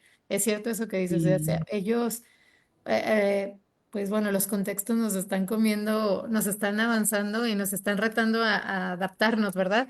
Bueno. ujú, Alejandro iba a hacer otra pregunta, me parece, o un ujú, comentario. Sí, Tú platica. una preguntita sobre lo que estaban hablando de la imposibilidad que tenemos que reconocer de la enorme cantidad de restos humanos, de personas desaparecidas que ya no vamos a poder identificar. Pregunto, solo en el sentido humanitario, en muchos países, sobre todo aquellos que han atravesado por guerras, precisamente, ujú, una forma que buscan, creo yo, de paliar, de dar satisfacción a los sobrevivientes, a los familiares, ha sido los ujú, monumentos, los memoriales. Por ejemplo, Mm, al soldado desconocido, o los de las víctimas civiles de las guerras de Ruanda y Uganda, en donde el ujú, Estado y la sociedad pues te dicen, bueno, ya no vamos a encontrar a tu desaparecido, no sabemos, no se puede, pero reconocemos que existió, reconocemos que fue víctima de un proceso que fue injusto, que no debió haber sucedido, y se crean estos memoriales. Yo no sé qué opinan ustedes. ¿Creen que tienen utilidad social? ¿Creen que hacer esto a los familiares y a los ujú. sobrevivientes les da una satisfacción o por lo menos un consuelo? ¿Qué opinan de esta posibilidad? Que en México, por supuesto, no hay. No. Ujú, Bueno, ¿tú, Lourdes? Ujú. Sí, sin duda alguna, bueno, la experiencia nos ha mostrado eso, que es sobre todo cuando son ejercicios hechos junto con las familias, ujú, ujú. donde se hagan con pertinencia cultural, digamos, elementos que las mismas familias piensan y proponen. Sí, son reparadores, pues son cosas reparadoras, acciones reparadoras, ¿verdad? Incluso eh, que pueden ayudar a cerrar duelos, aunque no hayan de manera colectiva, ¿no? Social, eh, o a abrir espacios de diálogo con nuevas generaciones, que eso es otra cosa que es súper sanador, ¿no? Que las generaciones que sufrieron todos estos vejámenes y violaciones en estos espacios abren la posibilidad de que las siguientes generaciones pregunten y se enteren y sepan de una manera, digamos, ya menos pesada, no sé, como la que ellos vivieron, sino ya ha pasado como una historia que es parte de la historia de la comunidad, digamos, y que no se puede negar. Y aquí, bueno, aquí se han hecho sobre todo en lugares donde hubo exhumaciones grandes de casos de masacres gigantescas, donde sí se han creado monumentos. Incluso, bueno, hay un par de lugares donde se hizo en el cementerio un lugar, un nicho, digamos, un monumento, donde se colocaron los restos de todo lo que se encontró, que era básicamente cenizas, fragmentos, o sea, imposible de identificar, pero la comunidad como grupo decidió, no, aquellos salieron de aquí regresan y van a estar aquí en este monumento y es un lugar donde se hace conmemoración cada año de la masacre y como recuerdo de las víctimas, ya no centrados en los cuerpos y en los restos, sino en la dignificación, digamos, de la memoria de las personas que murieron. Por supuesto, es súper sanador. Y sí, los estados también es algo que también no lo... Mi opinión muy personal es que todo lo que sea creativo y que se salga de la caja de las medidas tradicionales, a los estados no les gusta porque implica más allá o sea, implica pensar y implica hacer más allá de lo burocrático, ¿no? Y es un reto, eso sí es un reto en todo el mundo que se salgan de la caja del papel, del formulario, y se enfoque, por ejemplo, a usar el arte como una herramienta de sanación de la social, digamos. No, Yo he no lo he visto, visto yo mucho. yo he visto el caso de Argentina, donde también hicieron como un rescate, una construcción de la memoria histórica, algo así, pero era también se valían de estudios históricos, antropológicos y arqueológicos, y entonces reconstruyen el paisaje de las violencias y en cierta medida en la narrativa pues van rescatando todos los testimonios de las personas, bueno, sobrevivientes. Luego también analizan como desde lo antropológico, como estas dinámicas de qué grupos participaron, cuál fue su papel, todo esto. Y luego los espacios físicos, digamos como bueno, mapean y hacen como una ruta de cómo era, digamos, cuáles eran los espacios. Incluso a muchas personas, hay recorridos que hacen y visitan estos lugares y les dicen, bueno, en este lugar eran los interrogatorios, en estos lugares, pues bueno, pasaban estas cosas. Las torturas y todo lo cruel, ¿verdad? O sea, también lo feo. Yo creo que duele, a lo mejor ha de ser súper horrible como estos museos como los de Auschwitz y todo esto de los judíos, pero de alguna forma creo que aunque duele, o sea, cierto, creo que de alguna forma el dolor también enseña, en el sentido técnico debemos aprender a no olvidar, ¿no? O sea, Mm, parte de la memoria yo creo es para poder saber y que no debe de estar pasando esto, ¿no? Y que como sociedad debemos a lo mejor dice una frase como muy repetida de la historia, es que pues si olvidamos nuestra historia, estamos condenados a repetirlos, ¿no? Y en ese sentido, quizá vale la pena como saber qué estamos haciendo mal para que otras sociedades no hagan esos mismos o no cometan ujú, esos mismos errores. Y quizás mm, sí documentar en el sentido técnico, creo, por ejemplo, yo siento, bueno, creo que las mamás y las familias con toda esta experiencia que tienen de las pérdidas, ujú, del dolor, de incluso las búsquedas, al compartirlo con otras personas que no viven ese proceso, pueden ujú, lograr muchísimas cosas, incluso hasta en la prevención, ¿no? O sea, por ejemplo, eh, no sé, a mí me pasa que a veces platicando con algunas mamás que buscan de pronto dices, híjole, uno que tiene hijos de pronto te pones a pensar y dices, ¿cómo uno pasa desapercibido algunos detalles, por ejemplo, pues no digo que no todos no todo se puede prevenir, ¿no? Pero hay comportamientos, hay lugares, visitas, rutas, digamos actividades que son como rutinarias que a veces se pueden ir modificando y que de pronto pudieran ayudarte pues a prevenir de alguna manera algunas cosas. No lo sé, creo que puede ser como una posibilidad también el alimentar la memoria para poder, pues eso, no olvidar. La memoria básicamente es eso, ¿no? No olvidar. Y yo creo que ujú. es fundamental. Bueno, aquí laboratorio, bueno, así está registrada como laboratorio de osteología, pero sé que no te llamas así. Entonces, ¿podrías abrir el micrófono? Y vas a hacer una Hola, pregunta. buenas tardes, saludos desde la ENA. Andamos acá en la Escuela Nacional de Antropología e Historia. Y mi nombre es Janet. Me surgieron varias dudas con respecto a, sobre todo a lo último que ha sucedido en cuanto a los lineamientos o propuestas que están viniendo desde los diferentes estados y que me parece que muchas ya están enmarcados sobre todo en la ley, este, y que pareciera que no se retoman, ¿no? En el caso específico de lo que acaba de publicarse para la Ciudad de México, Ujú. se habla sobre todo en el énfasis de que ningún cuerpo puede ser inhumado sin que tenga un perfil genético o un perfil de huellas dactilares, ¿no? Pero me parece que deja muy de lado la parte de todo el archivo básico de identificación, ¿no? O sea, que deja de lado Mm, otros aspectos que creo me parecen sumamente importantes, que justamente le dan el respeto y la dignidad a los cuerpos que debería de tener, ¿no? La información mínima para que se puedan inhumar y después regresarlos con sus familias.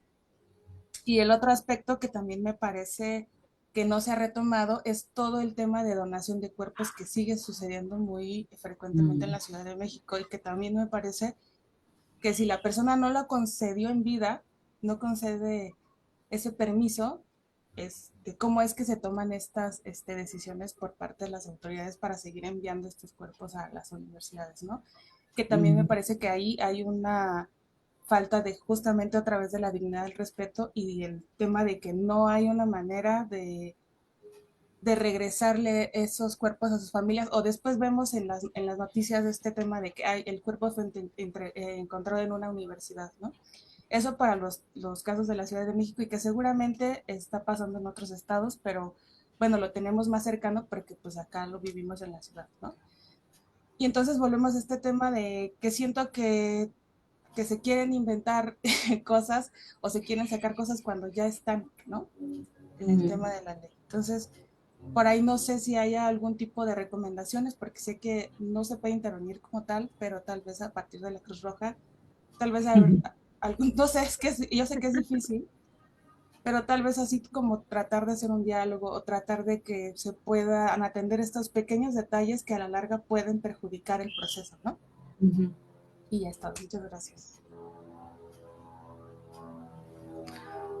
Bueno, yo debo decir que como se imaginarán, CICR es una institución muy jerárquica y muy donde cada misión y cada delegación trabaja también de manera independiente, pero sé que este es un tema que el equipo de México, que hay forense, el equipo forense de México, de la delegación de México, les da seguimiento, o sea, el tema justamente hace dos días hablamos del tema de los cuerpos que se están entregando para investigación, violentando la ley que está clarísimo ahí, ¿no? Que no se puede. Entonces, eh, no sé específicamente qué acciones se están implementando, pero sí sé que es un tema de seguimiento del equipo de México.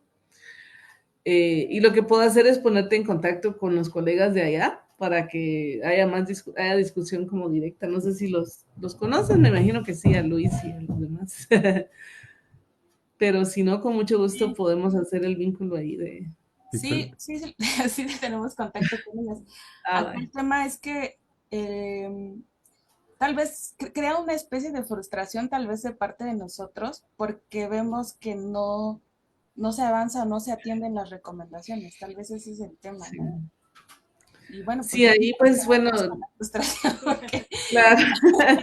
Tal vez sí, digamos, retomar lo que decía Alejandro, o sea, desde el comité, y por eso el diálogo nuestro es como un diálogo humanitario y desde un principio de la confidencialidad y etcétera, es súper lento, o sea, los resultados son lentos, pero el CICR lo que hace es insistir, insistir, insistir, insistir, hasta que alguien nos oye, Algo porque es sucede. como algo sucede, Perdón, siempre sobre eso alguien, puedo.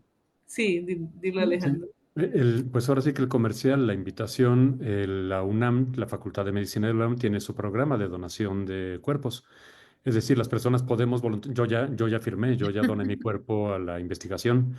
Entonces invito ampliamente a que difundamos esto en todo el mundo y pues que comprendamos, ¿no? Que es darle una segunda oportunidad a otra gente, ¿no? Estudiantes que van a poder hacer disecciones, pero éticamente válidas, porque nosotros donamos nuestro cuerpo. Yo lo lamento por el que le toque estudiar el páncreas o la vesícula, porque ya no tengo y entonces va a reprobar. Pero vaya, no, yo estoy donando para la experimentación específicamente. Entonces recordar esto, ¿no? Recordar también que sí nos podemos oponer al manejo no ético de los cadáveres definitivamente, pero también debemos tratar de formar parte de la solución y pues bueno, una invitación a que difundamos los programas. No sé si existan otros programas de donación de cuerpos en otras universidades, pero por lo menos el de la UNAM sí está. Hay diferentes modalidades. Puede ser como yo, que es experimentación y que dispongan como quieran, pero también puede ser que en algunos casos se utiliza el cuerpo para las clases de anatomía y luego se le regresan a los familiares. También puede ser que los familiares tengan oportunidad de hacer toda una ceremonia, todo un funeral, y ya luego pasa la universidad y recoge el cuerpo. Es decir, hay distintas modalidades para diferentes formas de pensar la muerte, pero sí, sí, definitivamente creo que se tendría que crear una conciencia, ¿no? También de la utilidad que podemos tener después de muertos. En mi caso, como yo, porque tuve hepatitis y tuve pancreatitis y tuve de todo, tengo de todo, diabetes y de todo, no puedo ser donador de órganos, ¿no? Mato a los pobres que, que les pongan mis órganos, ¿no? Pero ya fuera de broma, es una forma entonces, ¿no? De continuar teniendo este valor social después de la muerte y yo sí invito a que lo reflexionemos y lo difundamos. Nada más era eso. Es muy feo hacer bromas de esto, pero de pronto vas a ser como un cadáver muy ilustrativo por todo todo el panorama que comentas. Sí, así Pero es. bueno, lo que decíamos es que, bueno, como decían, yo creo que es cierto y estaba platicando justo con algunos maestros acá, o sea, el mundo va cambiando y van cambiando incluso muchas perspectivas, ¿verdad? O sea, en este sentido, pues también creo que recién, bueno, no recientemente, pero hace años que se practica esto de traerla, o sea, de ser donante. Antes también era imposible visualizarnos como donantes a todos, ¿no?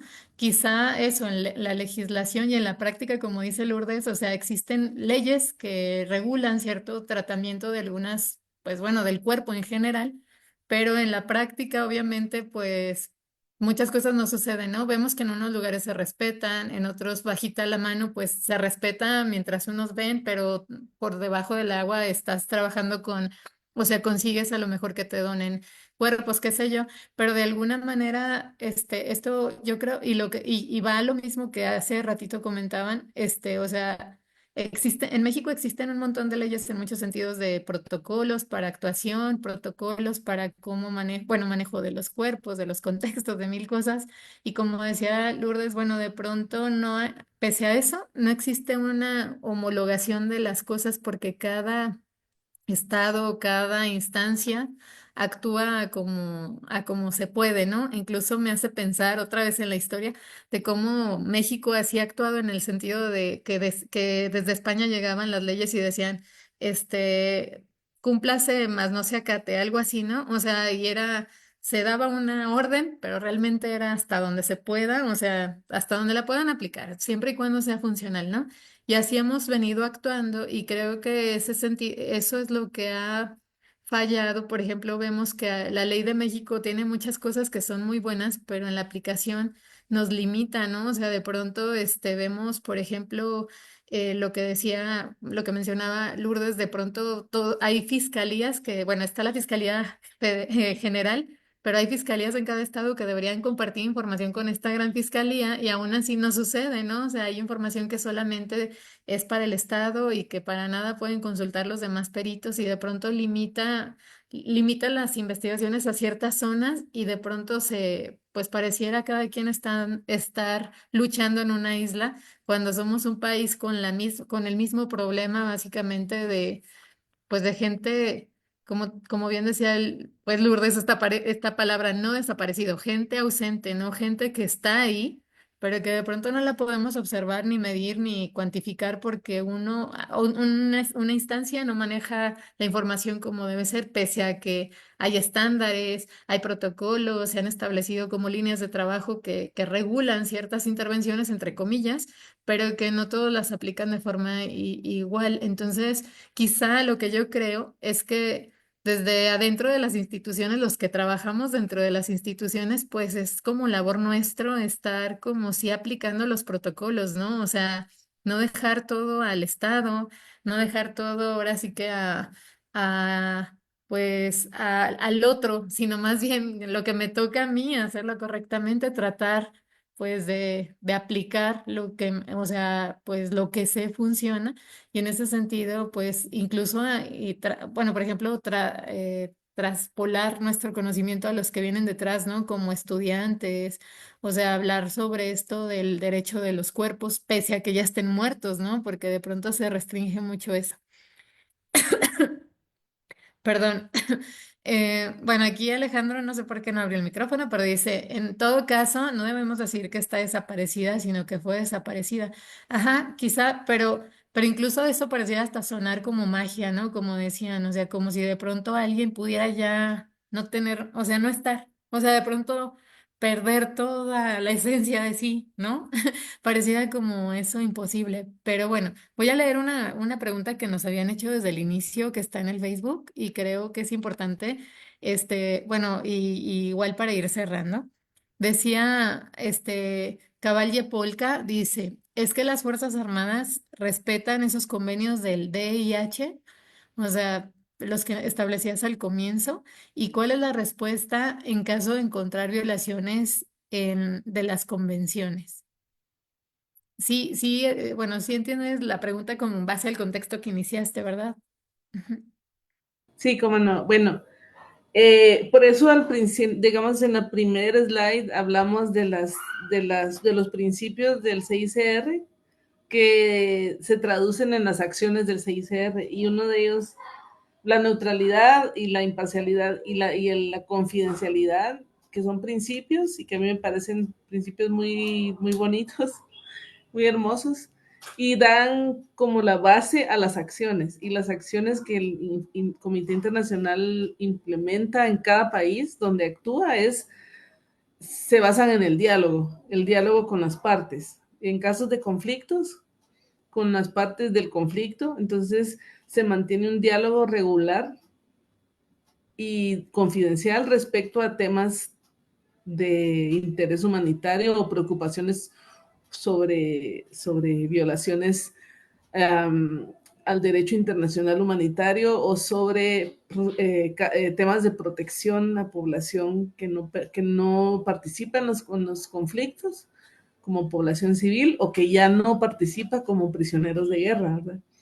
Entonces las acciones básicamente se basan en el diálogo, en la buena voluntad de las autoridades de escuchar al CICR y de modificar los comportamientos o las acciones que se hayan hecho en contra contrarias a lo que dicta el derecho internacional humanitario. Y esto, digamos, no pasa solo en tiempos de conflicto, también pasa en tiempos de paz. Es decir, regularmente el Comité Internacional está promoviendo el derecho internacional humanitario con las Fuerzas Armadas, con los cuerpos de seguridad, promoviendo, digamos, a nivel de formación, en los pensum de formación de las Fuerzas Armadas, el derecho internacional humanitario, las consecuencias de las violaciones al derecho internacional humanitario, formando cuando hay batallones ¿cómo se dice?, monitoreo de derechos humanos que van de un país a otro como aporte, se trabaja en formación, se producen documentos, es decir, es un trabajo constante que se hace desde la unidad se llama prevención, básicamente, y Fuerzas Armadas y Seguridad, que es un trabajo regular de diálogo confidencial, y cómo trabaja el CICR es eso, mantiene un diálogo, si observa situaciones que considera que ponen en riesgo a población o que son temas de protección, temas humanitarios, eh, las hace ver y propone soluciones, propone qué acciones deberían o no deberían hacerse y pues claro, el cumplimiento o no de esto depende de la parte que recibe la recomendación, pero no es que se haga una vez, sino que se mantiene un diálogo regular porque monitoreo y seguimiento. Y sí, pues a nivel global vemos tragedias en términos de los conflictos que existen, pero sí hay, digamos, logros a nivel locales de resguardo de las dignidad de las personas, el tema humanitario, a partir de estas acciones. Y otra cosa que el comité nunca hace es decir qué hizo, porque es como iría en contra precisamente de ese diálogo confidencial, o sea, se mantiene un perfil bajo, precisamente para no poner en riesgo a las personas que son finalmente los beneficiarios de estas acciones, ¿no? Por ahí, un poquito la respuesta. Muchas gracias. ¿Alguien más quiere comentar algo? Ya para ir cerrando. Bueno, yo sé que podríamos platicar horas y horas de este tema y eso es lo increíble, porque, bueno, decíamos, pues a todos nos interesa, porque pues ahora sí que vivimos en este mundo, vemos dinámicas que nos duelen, que nos sensibilizan, que nos hacen, querernos involucrar de muchas formas. Y por eso me parece como bien importante las perspectivas de cada uno de los que comparten con nosotros las experiencias. Pero me gustaría, si alguien quiere, no sé, hacer un último comentario, pues bueno, alzar la manita o abrir su micrófono, siempre está abierto, la posibilidad a platicar. ¿Alguien quiere decir algo más para cerrar? Janet, Alejandro, alguien de los más que están aquí, o ya nos vamos a Si ir. nadie, pues Bueno, digo yo. ajá. Yo quisiera nada más agradecerte nuevamente la invitación, Ana, me parecen extremadamente valiosos estos espacios de diálogo, de intercambio, porque en el día a día de todos nosotros y de todas nosotras cotidiano se nos va, digamos, tomar estos momentos para reflexionar, para intercambiar, para compartir ideas que de pronto aquí no, por ejemplo, me quedo con la espinita del tema de la normativa sobre donación de cuerpos. Ya se me quedó la espinita y entonces quiero averiguar qué hay aquí, si está normado, qué se podría hacer, ¿no? Y de pronto aprovechar la experiencia de ustedes allá, de Alejandro, que nos cuente más. Y eso solo se da si hay un espacio como este, de diálogo y de discusión, porque si no, pues cada quien en su mundo, así el día a día nos come y ahora pues tanta cosa ya. Así que muchas gracias, te felicito por esta iniciativa. Ay, no, gracias a ti por estar con nosotros. La verdad es que eso, yo creo que luego nos hemos vuelto como muy, bueno, como muy, a veces como muy cerrados, a veces hasta de expresar ideas. Y aquí lo padre que, bueno, que a mí me gusta de este espacio es que podemos hablar sin tiempos, como sin filtros, y pues que podemos compartir entre todos lo que nuestras curiosidades o lo que sabemos o lo que desconocemos, ¿no? Y te agradezco de verdad mucho, mucho que nos dieras tu tiempo, que nos compartas todo lo que tú ya has vivido de experiencia. Además, pues tienes un panorama pues bien amplio en muchas proyecciones y dimensiones. Y yo creo que también nos dejas como reflexiones, bueno, muchas tareas para hacer, o sea, para poder nosotros también rastrear, aplicar y pues para hacer equipo. Yo creo que también este espacio, esa es la idea, de que nos conozcamos más, o sea, de que veamos que no estamos solos, que hay otra gente que también está trabajando algún tema que a lo mejor a mí me interesa y que me puede ayudar, su experiencia, y que le puedo preguntar y ya no voy a empezar desde cero, ya recorrió un camino y puedo acercarme. Eso que decías tú, mándenme, escríbanme tal cosa. Yo creo que eso es muy bonito porque de pronto pareciera que estamos trabajando solos, empujando una bola, y no es cierto. O sea, hay muchos que están empujando esa bola, nada más hay que empujar para el mismo lado, ¿verdad? Este, pues bueno, dice Eric que está pendiente una sobre el humor forense. Ah, uy, yo creo que también. Bueno, no es por nada, pero luego de pronto la gente pregunta eso, ¿verdad? De pronto porque, no sé, piensan a lo mejor que los forenses son gente como muy seria o triste o amargada, y creo que no, que ríen mucho. Y creo que sí también, no sé, a lo mejor experiencias. Luego hay cosas que pasan en el ámbito forense que te unen más, ¿no? Y que son cosas como, pues, difíciles desde un momento y luego ya te ríes, como bien dice Eric. Pues bueno, les agradezco a todos el tiempo, el que sean, pues, constantes en estos espacios. Como saben, cada mes tenemos un invitado. Entonces nos vemos el próximo mes para tener una nueva charla. Les haremos llegar, pues ahora sí que toda la información para que ojalá nos puedan acompañar. Como vieron, es básicamente estar platicando entre amigos y disfrutar sobre el conocimiento de todos, y poder, amplificar ahora sí que pues nuestro campo de estudio, ¿no? Porque igual a lo mejor dudas a lo mejor a veces nos salen más porque dices, híjole, ¿ahora qué voy a hacer desde esta otra dinámica? Pero está bien porque sabemos que podemos, no sé, consultar otras fuentes. Por ejemplo, ahorita lo que nos decía Lulu, nos pasa un montón de referencias que a lo mejor desconocíamos y que ahora ya podemos ir como rastreando. Y espero que sí, que sea un espacio de vínculo, de diálogo, de unión, y que podamos vernos pues muy seguido en estas tardes de charla. Gracias a todos y Puse gracias. en el chat, puse los dos documentos. En uno está la presentación, solo los slides, porque no sabía cómo se decía. Y en el otro están las notas. Muy bien. Entonces, si tú los bajas y si alguien te los pide, pues ahí están, con mucho gusto. Sí, ya Gracias, los ya bajé los y para descargué. alguien. Gracias. Ajá. Los paso ahora sí que a los grupos con los que compartí y se los mando, ¿sí?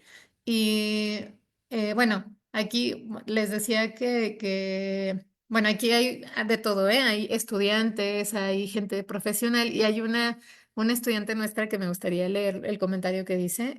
Bueno, ella siempre está con nosotros, es una alumna súper trabajadora y es parte de nuestro grupito, de gente interesada en hacer algo desde lo forense, y se llama Carla Ávila.